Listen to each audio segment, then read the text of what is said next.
很感激网友朋友们给了3个字，叫意难平。那其实有没有可能，就是其实你对痛苦是有一些依赖的？让一个常年悲观的人去乐观，其实是很残酷的一个事情。大家好，我是梁海源，欢迎来到我的视频播客《离场之后》当然老朋友也都知道他的另外一个名字叫脱秀和他淘汰的朋友们。今天这一期呢，我们请到的嘉宾是正在巡演他的专场《爱来不来 2.0》的瑞瑞，我们欢迎瑞瑞。大家好，我是瑞瑞啊，感谢大家。然后我们先聊一聊节目呗。行。然后今年就是总决赛，然后没有进入到总决赛，会在情绪上受到一些冲击吗？在那个时刻确实是有很大的冲击，但是是可以消化的，不至于把我击垮。如果用一个破碎感来形容的话，1到10分，当时那个分数大概是在多少？就10是最破碎的状态。应该我觉得是能到9吧，到9，能到9。现在应该还剩下8.5。没有，那不白消化了吗？现在是9.4，现在应该能到5.78这样的吧，其实已经算消化一大半。5.78，对，也有好几个星期的时间了。得亏给了我这点时间让我冷静一下子。没事，你可以回到那个状态。不行，回到那个状态，这门都得关上，知道吗？对，因为我在看那天录制的时候，然后最后张老师在宣布就是这个晋级名单的时候，就是所有人都站起来了，然后只有你一个人是坐在那里，好像有一种就是惆怅的那种，就是不想离场的那个感觉。你当时在那个座位上，你是在想什么？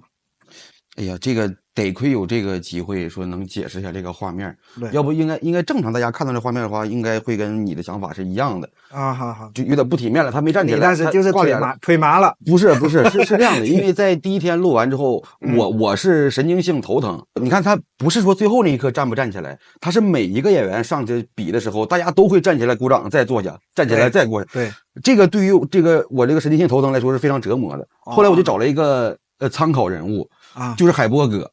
海波哥岁数大，没有人挑他，你知道吗？就是大家都站起来，海波哥往那一坐，就是点头给你鼓励就可以了。我一看就这种心理，我既然是那时候不太想频繁的站起来，有一个说能陪着不站起来的，我就看海波哥，他不站我也不站了，反正就是，哎呀，你鼓励是鼓励的，但是这个形体上根本就没跟上，然后就有点懈怠了。然后我当时就感觉说瑞瑞可能太伤心了，伤心肯定是有一些吧，但我觉得其实我不会因为那个伤心就不体面到那种地步。当时确实是已经放空了，我没有反过来。张华老师说的已经是那种结束陈词了。等我反过来的时候，已经快说完了。我从棚里一出来，其实就有人说，感觉到你不高兴了。你看，就你自己没站起来我才反过来，我那没站起来的时间那么长。我觉得就算真的不高兴，也没有什么，也是正常的，也是可以的，没有关系。对，我当时你知道，对，其实我以前也经常不站起来，放我这段时候把他没站起来那个也放出来啊。你这个结果其实大家都是非常非常意外。在这场比赛之前，大家去预测说就是瑞瑞没进决赛，然后肯定是很多人会觉得就是不太可能的事情，过于抬爱了一点，就是真的，因为其实这3年你在这个舞台上你的表演是非常非常稳，所以就是这个没晋级应该是出很多人意料之外那对于你自己来说，是为什么这一场其实演的没有之前的好呢？其实这个很多人意料之外，这很多人里边其实也包括我。对，哎呀，可能是这一轮首先确实是准备的时间没有上一轮那么充分。那你觉得是内容没有完全充分准备好，还是表演状态因为太累了，然后没有调到最好的状态？我觉得是没有充分准备好吧。还是说觉得晋级的压力没那么大，然后可以稍微就是它的重视度会下降一点点？没有，恰恰相反恰恰相反。我今年说来节目的时候，我原本就想挑战一下自己，我就想每轮都写一个新的段子，因为之前很羡慕呼兰哥，对，一轮一写，有的是就是在那个备战间坐着，还有7、8分钟他要上台了，赶紧写一个吧，还在那写呢，马上到他的时候写完了，然后就上去了。我说这不是神仙吗？这不是，我就很羡慕那个状态。今年我先挑战一下吧，然后第一轮、第二轮、第三轮，我是真的是打到第三轮的时候，我才有那种劲儿，我不行，我往前冲一冲吧。就是当我拔高期待的时候，哎呀，当你第三轮开始准备要冲的时候，第四轮就突然间走了。对，这个冲击是反正也是自己造成的吧。前三轮没抱那么大期待的，因为你去年已经进入总决赛了然后你怎么今年把这个目标往下调了这么多？我任何一轮我参考的点就只有这一篇稿子，不存在说我去年的表现，我以往的怎么，因为那个他做不到任何的激励对自己。我就是第一年给我打击的有点太大了，第一年上去我觉得准备的挺好，结果一轮游嘛不是。以年为单位去缓这个事儿，所以他给我留下最深的印象就是在这个赛场上有太多的因素会导致你走还是留，你控制不了，对，你完全控制不了，所以我每一轮都是从0起步，马上把预期根据这篇稿子改到什么程度，最后定我的预期在这儿，没有根据我以往我这个人根据不了。那我觉得这是一个比较悲观一点的计划，但是你有没有更乐观的计划呢？你有没有觉得说，那就是写得很顺利，发挥得很好，然后能拿到前3甚至更好的名次？就是从第4轮开始有这种乐观的。我这个乐观持续的时间非常短因为第4轮本身我讲的就是自己悲观这种性格，对，可能就是没有办法直观的表达，但是我30多年都是这种性格，我每一轮都不认为自己说这轮没有问题了。我今年确实有一点小改观，我在第2轮的时候，我跟别人聊天的时候，无意中我说出了一句，我说我留点时间准备下一篇吧。我说完这话自己之后真的是惊了一下我说按我的性格我为什么能说出这种话，我为什么觉得这轮能进呢？那是第一次，是到今年的第2轮才第一次产生了一次说我这一轮应该差不多。除了你自己的因素吧，就是除了自己准备的方方面面的因素吧，如果要找一个外部的最重要的导致这个结果的因素，你觉得应该怪谁？反正刚才说的那个我说之前没有安排好这个时间，就在这个短短的筹备时间又排了好几场专场，这个确实是有一些影响的。然后你要再找原因的话我总结这3年的比赛吧，我发现我可能是不适合1v1的 PK 就是我可能就是压力会更大那种事，不是，就是你要是哎呀捋到最后又是自己稿子没选对的原因了。没选对是啥意思？我第一是害怕别人对我有期待，第二是更害怕自己对自己有期待。我在那一轮的时候真的产生了期待，它就一下就影响我的心态了。而且那一轮讲的内容可能就是在想强调自己的悲观。其实你在一个竞技场跟大家说我不行，我这本身它就不是你竞技的精神，你跟大家展现的是我觉得我赢不了，它可以是我的性格，但我觉得它不应该作为我的内容去展示出来，是因为很难打动任何人。其实这个悲观是因为你经历过一些乐观的时候被打击，然后会失望，所以你会觉得还不如我悲观一点。对，所以如果它变好了，它就是一个惊喜；如果它没有变好，我已经做好心理预期了我觉得就是这样，就是一个自我保护。对，我之前我捋过这个事儿，就是让一个常年悲观的人去乐观，其实是很残酷的一个事情。就是你看悲观他会觉得自己完了，他最坏的结果无非就是完了，乐观是觉得可能不完，他完了，乐观的人会觉得完了就完了。对，但是你让悲观的人原以为会不完，结果完了，他会觉得彻底就完了。他对，就有点绕口，但是是让常年悲观的人冷不丁乐观是一个挺大的折磨。你说你第一年来参加节目的时候，你说一轮游，我还想了一下，因为我在想你那算不算完全的一轮游？因为其实录了2期，是当时录了2次复活赛嘛？对，我觉得可能算1.5轮游什么之类的，因为还有一个复活赛的比赛，对吧？然后连续2次你都是卡在那个就差一个晋级位那里，对，就差一个。那个时候怎么想的？当时就差一点吧，就做简历了，就开始就要投简历找地方上班了。是，那线下都已经干好年了，冷不丁一到线上给打成破碎成那样，我第一反应就是我干不了了，我不适合，我真的没有出路了。那个时候的破碎感有几分呢？10分？得6200多万吧，得那时候已经没法形容了。在雨里边一个角落，他们找我找不着，对我没控制住自己，在角落里面我就哭了然后他们来的时候，我就赶紧就假装不哭然后后来是张绍刚老师坐车要走的时候，看着我，嘎一脚刹车停下来，过来抱了我一下，什么也没说，抱了我一下，直接就哭了。那个时候那个破碎什么安慰也听不了。你真的想要去找工作了？我是觉得就不想干了，这个破东西太伤害人了。不是，是我觉得自己不适合我，因为那是第1年上节目嘛。是。如果因为这个结果，我这一步一步来第一步判定是我不适合线上，那就只能线下嘛，然后再往后里就是线下可能出路会稍小一些了吧。然后那我老了怎么办？然后想的很多，最后就是我得找一个稳定的工作了。然后就这一步一步过来的，这是。你现在，所以你的想法的链条是这样的：线上不行了，不适合我，然后线下。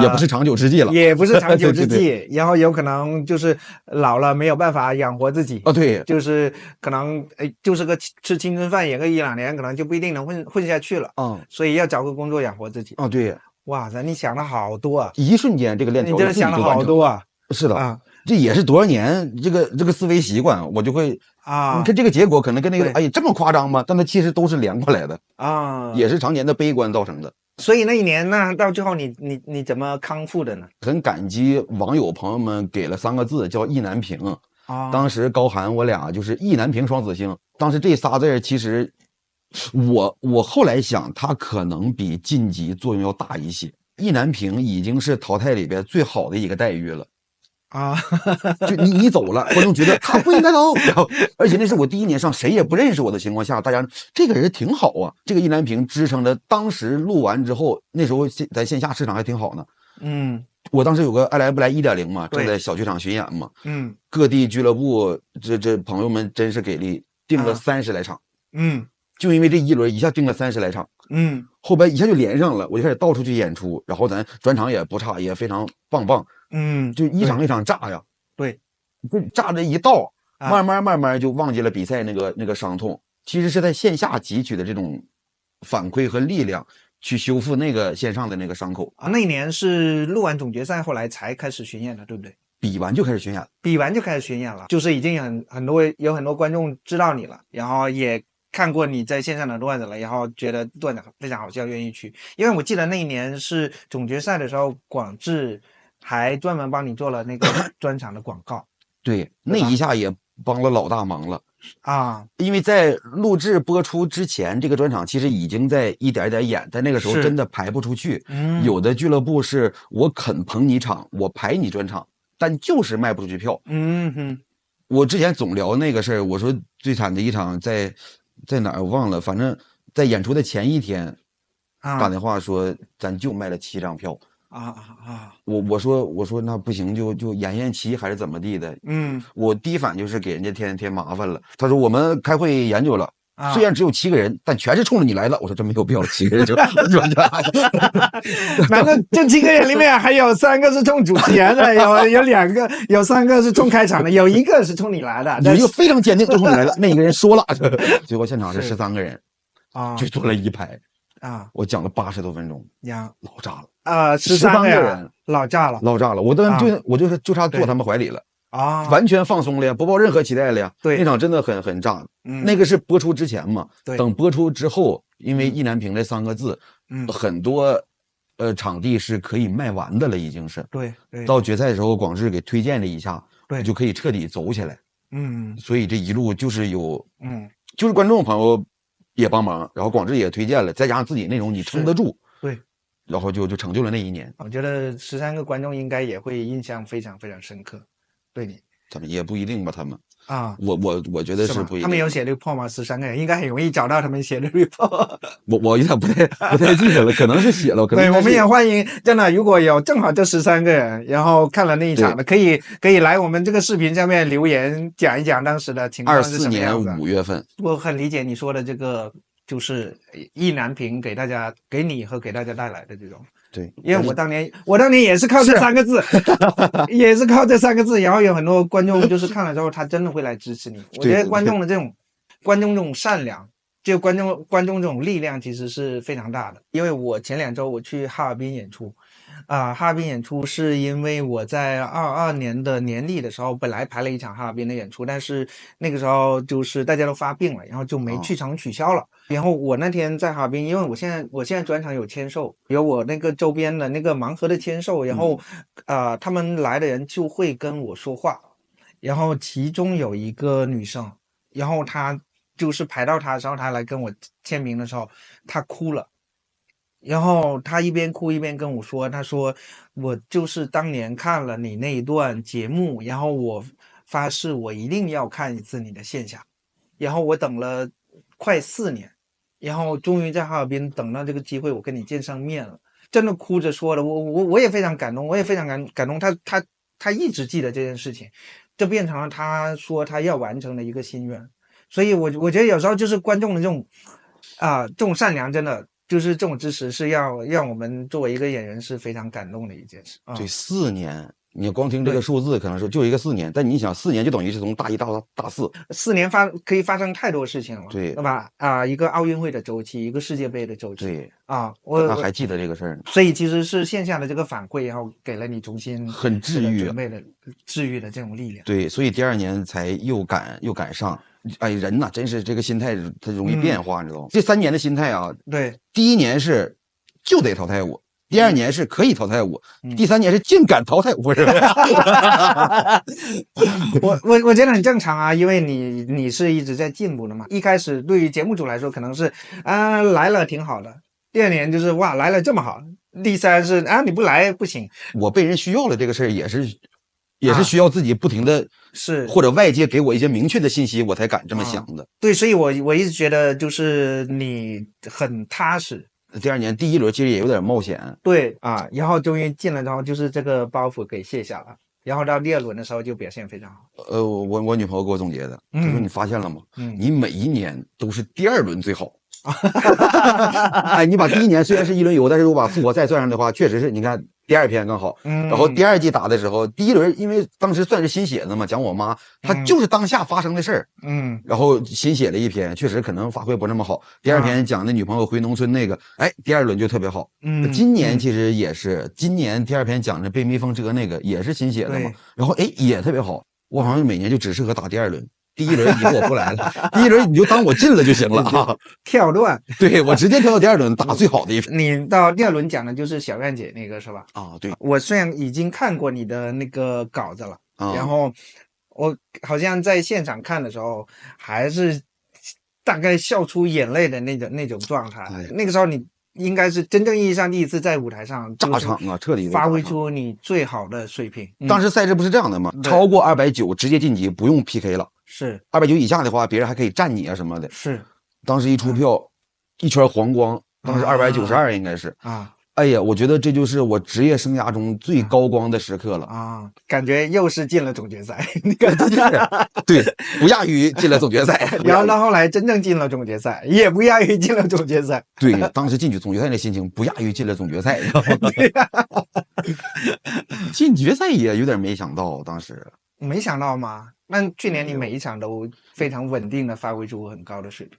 这都是出了结果之后才能用稳定2个字去形容在出结果之前依然是不敢这么判定因为你心目中其实没有那种非常乐观自信的那种控制感，对吧？对，就是我咱也不能一味的谦虚啊，我值得进，就单说去年我值得进，但是我不敢判定说我能进，对，我只能就稍微折磨一下自己。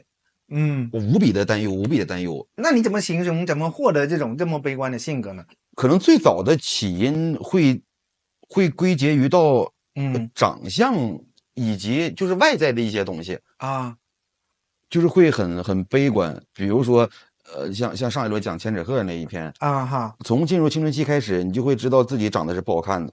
我觉得自卑就是青春时期的一个产物。当你刚开始在意自己外表的时候它就会基本定性。我从那会儿就算是有点小定性，我觉得自己长得不好看，又老又什么，个还矮又胖，方方面面。不是，你觉得自己老的年纪是多大年纪就觉得自己老？我很小就开始觉得自己老，所以有段子里有那一句嘛，我说8岁那年我就感慨，我说人嘛不服老是不行，因为周围人总有人这么说。现在我不再讲自己说，不再跟大家去强调我长得多老，因为这个年纪已经合理了。但是大家可能很多人不知道，我在青春期15、16岁的时候是怎么一路过来的。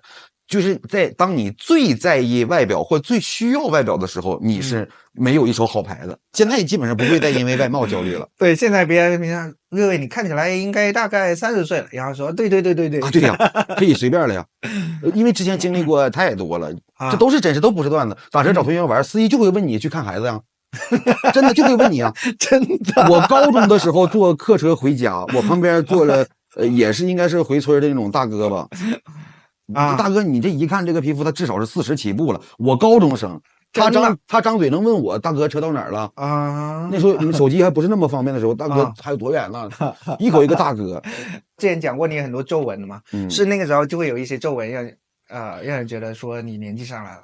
对，我开始这些皱纹啊，他不会都在一道，最开始是先长这个抬头纹嘛。抬头纹真的是，你看我小时候贴门上那个照片，大王东的照片，对，抬头纹是从小就有。就比别人多2道啊！你从这就意识到你跟别人是不一样的，你比别人拥有的更多一些，多拥有了2条。然后慢慢你再去捋的话，发现这也有，法令纹什么都有。当你捋完的时候，你发现哎呀，挺齐全，真的是，这就是为啥会有那个配齐了这个。所以悲观，我觉得就是从那个时候比较自卑的性格一路引过来的嘛。那你那个时候你怎么会那么在意外表？就是作为一个青春期的孩子，你是天然你就觉得大家特别在意自己外表？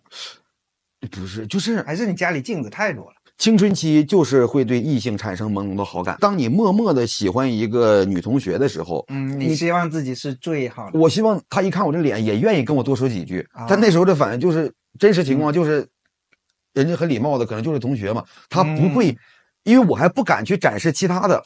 是我对你真很好，我真的很喜欢，还不敢，你只能单凭自己往那一做，这个你的这个形象，吸引不到任何人的时候，你开始就怪他一点就全都总结出来了。所以你面对失败的态度就是悲观，你只要想的比那个结果更差，你就可以比较轻松的去接受这种所谓的失败。对反例就是第4轮嘛，我好不容易乐观一下。所以这其实是你面对失败的一个很典型的一个态度，是吧？对，最长久不变的一个态度。那比如说你现在到目前为止，你人生经历的东西，你觉得是哪个事情对于你来说是最大的失败呢？我干婚礼主持那几年应该它肯定是一个失败了。那几年干婚礼主持，因为挣的太少，同时我又觉得婚礼主持很厉害，我穿西服打领带到处给人主持，我连班都不用上，我是个自由职业者。但其实挣的很少嘛。然后我不说干了很多工作，都是以不影响婚礼主持的情况下，给周中找一个班去辅助这个副业所以不停的换。你还要找一个工作来找一个副业来帮我的副业来，而且这份工作挣的也很少，所以大概有3年的时间，我这个人是非常不上进的。你同时做这么多工作，你还觉得自己不上进？因为我坚持了一个我自己挣的很少的职业，但这个职业其实我坚持它也不是说我多努力了，而是我舍不得放下它。婚礼主持就是这样的嘛，你除了去现场主持那30分钟之外，无非就是在给新人彩排、聊聊流程，然后电话沟通、见一次面，在婚礼现场主持完你就走。那时候从周1到周4，甚至到周5，我都是没有事干，在家躺着。所以你后来就又找了另外一份工作来填充这当中的几天。这3年挺后悔，导致连续好几年都是无比的窘迫。那个我觉得算是人生阶段的一个大失败。婚礼主持赚的并没有很多，但是你也没有想着放弃它，然后转行去做一个可能收入更高或者看起来更稳定的那样的一个工作。你没有从事你之前学的专业的那个工作。我不会。你不会？我学的专业是机械制造与自动化嘛。说实话，就这个专业名我都背了好长时间，也做了一些。我毕业之后直接去的山东嘛，在电厂做电厂工人，他跟那个我的专业算是相关的一个工作了。我在那干2年都成笑话了。那时候因为挺喜欢这各种才艺小表演的嘛，我从小对这方面其实是很喜欢的。是。然后在那个公司的时候，他有自己的那个文艺部，对，每年到什么中秋元旦各种大小节日都会办晚会。晚会的话我们就可以脱产，就从这个工作车间出来去排练，一排练1个多月，最后一展示，展示完回去上班。你刚上半个月又出来了。所以其实你是一个喜欢对表演、对舞台非常向往的这样一个人。这也是你那个后来想选择去做婚礼主持人的一个原因吗？对我在大学期间自己学了很多小才艺嘛，就对着网上自己学嘛。其实就是从相声最开始，先上台去给同学们讲相声，但都是从网上听着，然后给大家讲，我发现挺好笑的那种，挺好玩的，然后开始自学各种小才艺。我觉得这是我的舒适区。带我的那个自鲁，我那师傅，他正好是一个司仪，正好是一个婚礼主持，他知道我会点才艺之后，就带我在业余时间出去接点活。我演的很累，但是就可能给我几十块钱，或者是180这种的吧。然后我一看我师傅这主持一场好几百我就动了干婚礼主持这个念头。然后就回沈阳就学这个了。所以你做过很多就是各种各样的工作，但是你自己觉得也并没有很成功，对吧？那个时候那个会很迷茫吗？我当时就是觉得不也能活着吗？是。哎呀，就怎么也跳不出这个想法。当我幡然醒悟的时候，就开始疯狂的想弥补这3年。后来确实是我干幼儿教育那几年是最认真的，我1天都不休息。你这好极端，非常极端。你要么就是干2天，然后歇个4、5天，对，要么就是1天都不休息，一点都不敢让自己放松那个劲儿。就没事我会自己给自己找，我不行联系客户吧。对，持续的1年就不休息。你突然间变成了一个非常勤奋工作的这人。就有点精神病了，都有点。讲这么一个，就是自己觉得看起来就是非常积极、非常好的、有奔头的那种状态的人。对，至少你得上进。是你上限可能就是很低，但是你得上进，你得往上限那奔。是，我觉得这种状态是对于你自己来说，或者对于身边的人来说，看起来大家就是这个上进奔头，其实还是蛮重要的。那你后来怎么就开始转到喜剧这一块来了呢？我们那个主理人是我学婚礼主持的，算师哥吧。他先转行了。对，他看到脱口秀这个东西，他想支起一摊开始到处联系。然后他之前就判定说我适合，我完全不懂，他就硬把我叫去。那你刚开始上台讲，然后就找到感觉了，还是出道即巅峰我第一场开完麦就炸呀就是我就说话呗，就是讲点事儿呗，哎，好笑啊。太容易了，这喜剧。哎呀，这对吧？你就让他们笑还不容易吗？就那种感觉。因为我之前做那个培训的，包括讲课，我会按自己的习惯，不自觉的想往里边加点好笑的东西，让大家轻松嘛。那时候不知道这个东西叫梗，就是这么说，大家爱听，就埋下点底子吧，算是。就是东北人的基因嘛，就是好像做喜剧，就是至少刚开始做就会很容易上手。我从来不会把自己的天赋归纳为单一的一项。你这东北的血脉基因肯定是有帮助的。我是我们家第4好笑的。你是你们家第4好笑的我爸、我妈、我姐，然后才排到我。没有打算培养一下你爸妈和那个你姐什么的？我妈现在已经写段子要给我开场了，给我专场，我都没敢接话，我都是她开15分钟不得老炸了，这个就是都能归纳到一起。从青春期开始，因为外貌的自卑，当你这一项完全就拉分的情况下，你会很自觉的寻求其他方面的突出。我要是好笑了，他们是不是也愿意跟我聊天待一会儿什么的？然后就开始相比别人更好笑。其实总结起来都算是自卑催生的产物。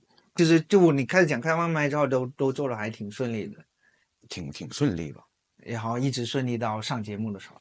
上节目算是挺坎坷的一个事儿了，因为有很多演员其实那个开始写段子、讲段子，然后到能拿到就是有报酬的演出，其实还是蛮有一段距离的。对，你是刚开始就做到了这一步。对，这个就是我的原声俱乐部眼光独到他知道当时当下我最缺的是什么。那时候已经对生活失去信心了，都快就活不下去你这没有任何的收入来源呢。所以就有一点像是一根稻草对，然后正好是在你对工作你想上进的时候，你需要收入的时候，然后开启了这个喜剧的这样的一个对生涯，就算是完全的孤注一掷了，也没有别的出路了。那时候能给你开个保底工资，它不是特别多，但是至少你能吃饭，能喝水，能活着。我觉得做到这一点，就在那个时候已经非常不错了。所以喜剧对你非常非常重要。对，从踏入这个行业，你往前推的话，不知道什么是喜剧；往后推的话，就是全部了。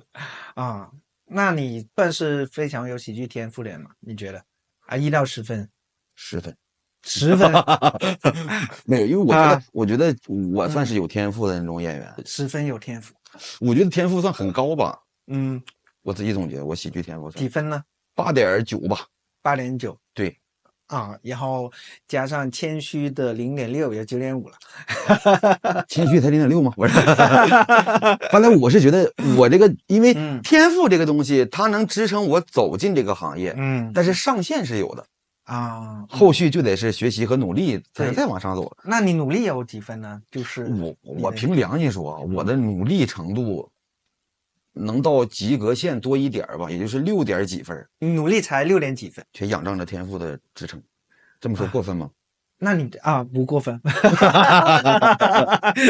因为大家好像看到东北人做喜剧都好像轻而易举、轻轻松松，然后而且又做的真的很好笑。哎呀，真的没有轻轻松松，我觉得都很艰难。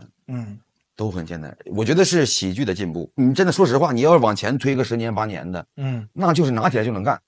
到现在这个阶段，谁也做不到轻轻松松了，对吧？对，这个行业也在进步，喜剧也在进步，已经都比较吃力了。你觉得东北喜剧的，可以用一些风格或者是有什么样的描述去概括它？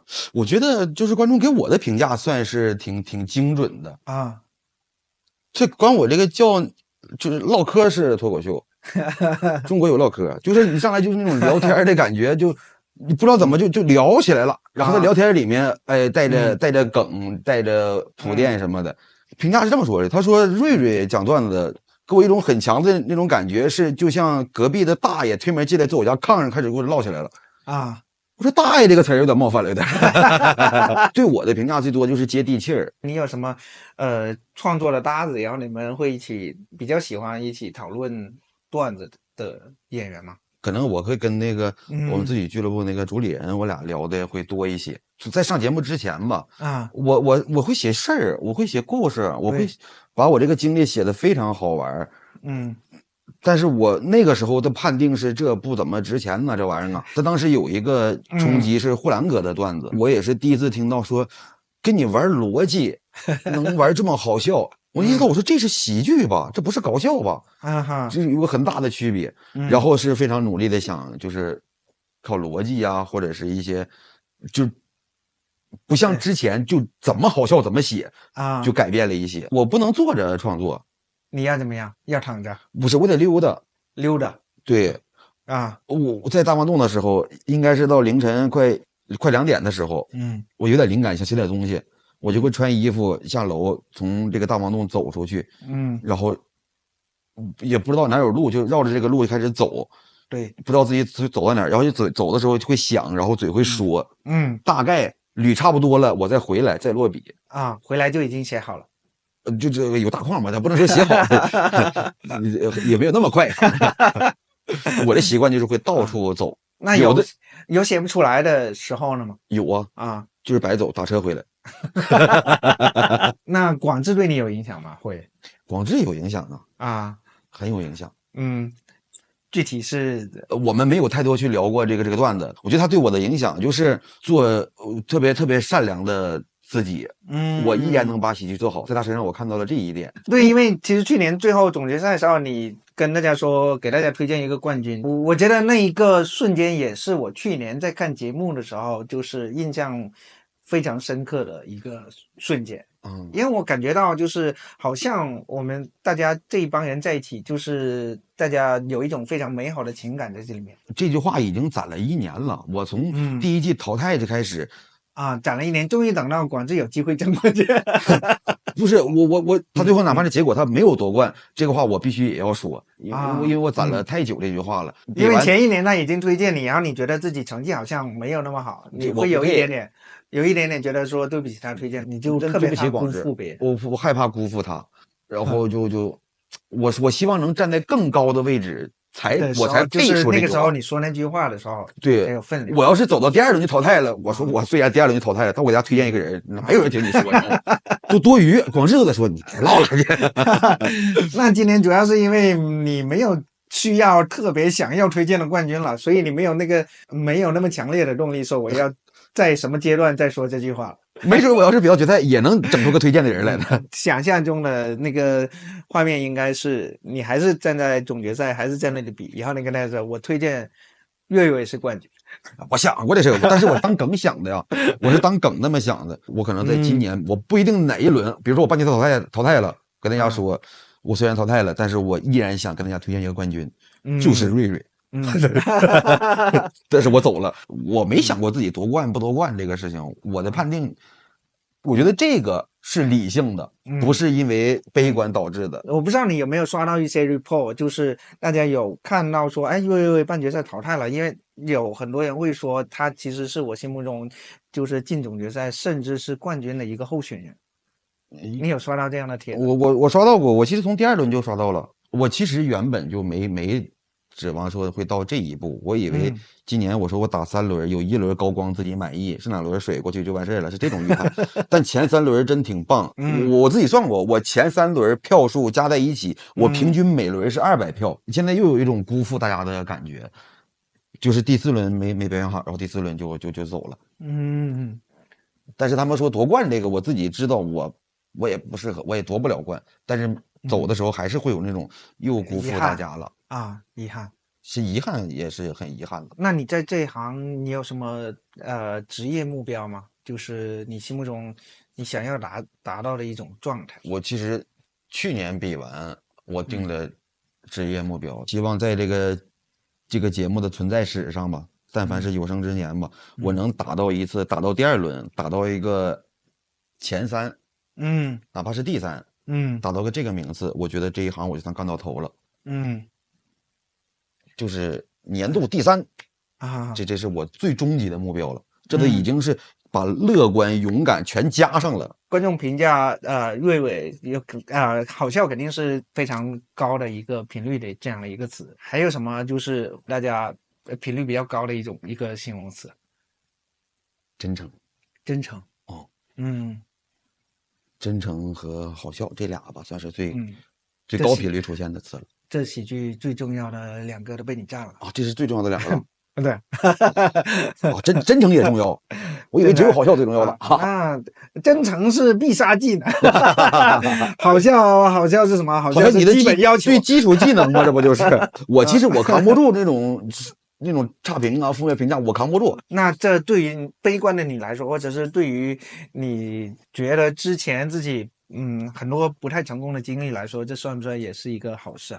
大的范围上其实算是一个好事儿，这就是幸好遇见脱口秀，幸好遇见喜剧了，要不然这些负面的经历啊，那些自己给自己的那些负面的感受啊，就完全没有地方去处理，对，只能靠时间。但现在它有一定的几率可以变成素材，我觉得这就是最大的一个幸运了，已经是。对，那明年还会参加比赛吗？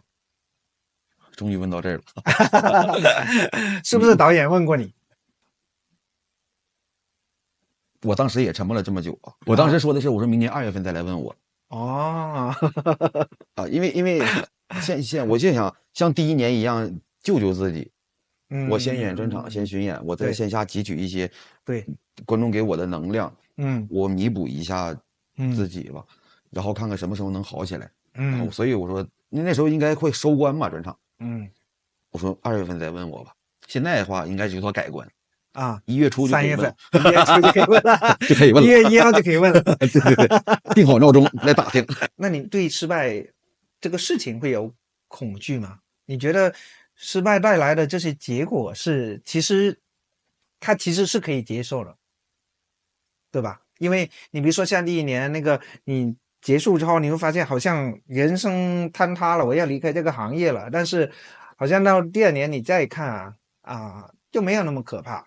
如果以导人向善的角度来说的话，确实是这样，一切都会好起来的。我可以从失败中汲取一些经验，但这个经验它是被动生成的。我不会那么积极乐观的说，你看我虽然失败了，但是我这儿不是变好了吗？我不会这种，我会沉浸在这个失败里边难受很长时间，可能是靠时间和外界的力量去治愈，然后到最后某一天突然发现，你看，哎，我这个成长是因为那次失败导致的，哎，这挺好。它是一个被动生成的东西，但是我是全身心的投入到承受失败的痛苦里边去了。那其实有没有可能就是，其实你对痛苦是有一些依赖的？就是也有一种，有时候有一种很奇怪的一种心理，有人喜欢在舒适区，就是在舒适区他待着非常舒服。但是有的人对有的人来说，一定的痛苦也是他的舒适区，太久不痛苦了，对你会想念。你在那，对你在那里的时候，你就觉得哇，这我太熟悉了。我觉得它取决于我完全能明白你刚才问的那种感受啊，但是它有一个伴随的条件，就是你身边有没有人看到，或者是在跟你一起，就是他得看到你别难受了啊，你很棒啊，你别难受了，我说让我再难受一会儿，然后你再给我一句，哎，我再给我一句就好了。你要是纯自己呀，你完全没有人在意你，没有人搭理你，纯自己，我要多沉浸一会儿，那有点不太可能。就像那个卧薪尝胆的人，就是旁边的人每天都看着他啊，对，就是哎，他今天又去尝胆了。你看他很努力，所以卧薪尝胆这个故事要传出去。对，你得把那个胆挂在监控下边。对，一些心都得扑到，能看见吧？都得找这个角度。你对节目有什么就是觉得有什么建议吗？如果明年再办节目的话？再办的话，我建议我直接跳到总决赛，不是？从总决赛开始比吧。总决赛名单就有我，然后我欠你们6个段子，到时候补给你们一个。我觉得节目确实是在升级，它每年的赛制啊、玩法呀都在变化。好多专业的人在一起研究出来的东西，我平时一时之想，我觉得我没有什么建议能给到，就是多给我点镜头吧。真的，就是认识我的还是太少了，这种观众朋友多给我的镜头，我挺好玩的。其实应该在很多观众眼里，就是瑞瑞是一个实力大于名气的这样的一个选手，你自己会有这种感觉吗？会的，我甚至现在一些段子的内容就是基于这个自己的心理，尤其是从去年比完的时候可能对这个播出效果什么期待有点高了，对，落差有点大。今天在那个机场直播，弹幕都在关心说你不怕别人过来找你照相吗？你就这么直播，你不怕别人就看？我说我就是这么，我已经喊了1个多小时都没人搭理我呀。我可能没有传递出太多的那种让别人记住的点。那你觉得为什么会让大家没有记忆点？我品过这个事儿是这样的，比如这个人他的好笑的盘子是这么大但在这个盘子上面他呈现出了一个什么特点或者是什么东西，然后同时给到观众了，观众会接住这个盘子的时候看到这个，哎呀，对，这才接过去了。我是光铺这个盘子了，空的，好笑这个盘子我铺的很大很大，我越铺越大递过去，他们会找这上面有啥，他们不会看这个盘子有多大，大概是这种感觉。我依然会努力的变得更好笑，但是我也想让大家能看到，说这人挺好笑，但还有什么别的特点？我尝试传递特点了，自卑嘛，这个悲观嘛，这没有人接吗？不是给我淘汰了吗？我不听你说这个，然后让我走了吧？不能拿悲观当特点。我感觉你这种状态跟大家舞台上看到的你的状态很难联系到，就是你真的是这样的一个人。是的，你在舞台上就那只有讲段子和 talking 这2个部分吗？对。那你对成功有多渴望呢？对成功有多渴望啊？对啊，我觉得我现在挺成功的，今年其实挺知足的，可能也是因为有这个专场的巡演。对，在巡演是，在有收入和有事儿干，同时你家里真的那还有那一口子说你太棒了，你又挣钱了，哇，就那种淘汰是一个遭遇。对，但是我淘汰完之后就去巡专场，我真的是当离开上海出去演出的时候，我把所有东西从大黄洞全收拾完，拎着箱子走的时候，我觉得迈出去那一下，一上车就好一半。离开那个环境，那个情绪，它其实就大概就消解掉。对，上一次跟邱瑞聊天，也是坐在这里聊，然后，邱瑞说，为了成功，他可以去练《葵花宝典》。哎呀，他指的是哪方面的成功？他是把《葵花宝典》先放一下吧，我可能到不了这种，我觉得我是做不到那一步的。我对成功的渴望，那我可能会付出全部的时间精力。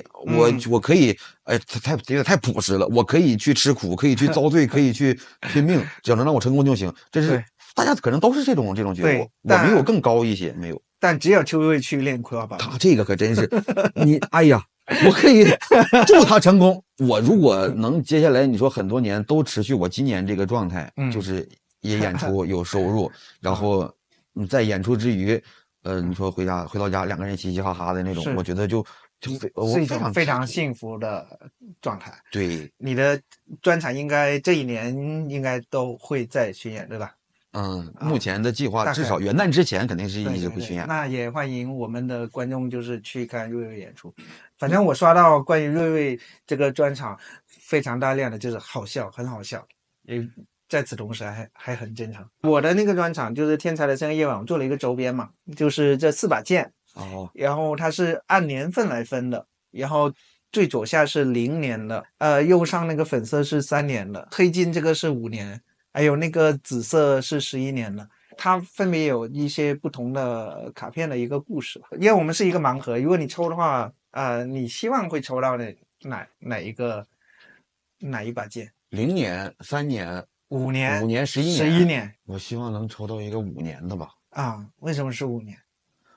我觉得5年它是一个阶段，我觉得不管干啥5年都可以作为一个阶段了。但现在节奏很快啊，0年也可以做一个阶段零基础开始我觉得应该是5年。5年是吧？这5年能看出很多东西。我们抽一个看看。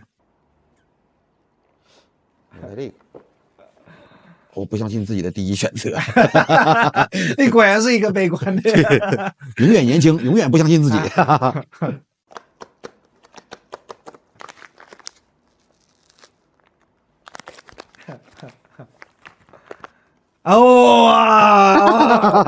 你这个人悲观可能有悲观的道理啊，就是你不相信自己的第一选择，结果抽中了。你的人生哲学对于你的人生真的是非常有指导意义。对，它只适用于我自己的经验总结出来的匹配度是非常高的。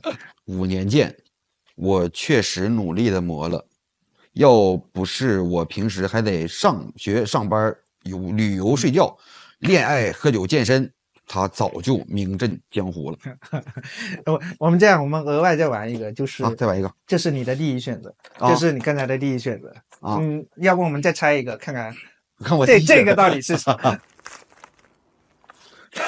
哎呀，命中注定。我说你看，该是你的。对，都是你的，他会以各种各样的方式给到我。对，我觉得这是一个非常好的寓意。这不会也是吧？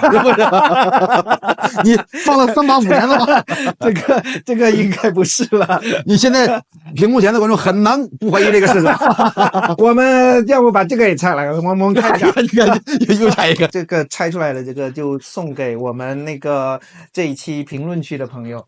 哎，太好了！你看，这是我靠悲观给你们争取来的。对，送给我们评论区的朋友。悲观会有悲观的收获。哎呀，3、5、1是我不会啊。